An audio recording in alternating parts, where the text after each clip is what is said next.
our days with this starkly no longer in the background but smack right there in the foreground. Fear. Better face together, which we will try to do on this week's episode of The Lens.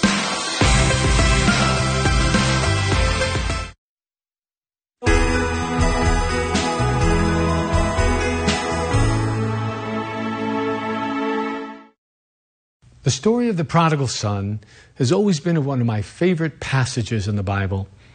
Maybe it's because I can identify so well with the lost son.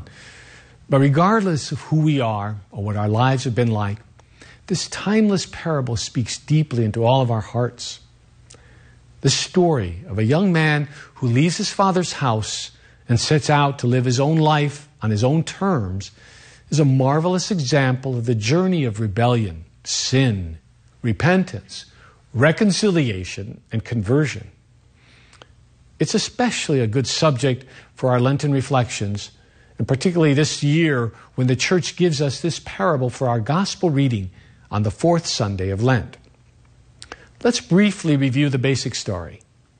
The youngest of the two sons, anxious to partake in all that the world has to offer, asks his father in advance to give him his share of the inheritance.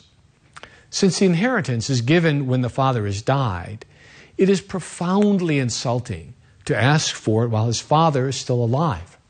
That was the only opening that the Lord needed.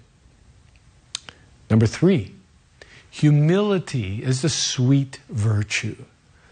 When the young man decided to go home and be reconciled, even if it meant taking a position as his father's servant, that was the way to healing and restoration.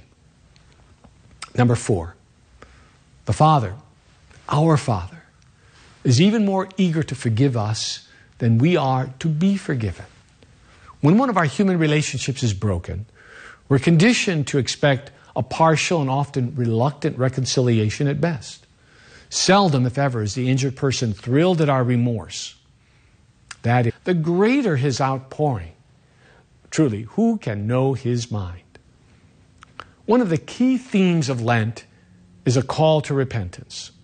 To do this right, to truly come to our senses, we need to review our lives and honestly acknowledge what needs to change. What sins do we commit repeatedly that rob us of our peace and disrupt our union with God? We must be careful not to confuse these sins with our imperfections. All of us have character flaws and weaknesses like excessive fear or worry, but these are not in themselves sinful. What we should look for is objective sin. For example, a failure to put God first in our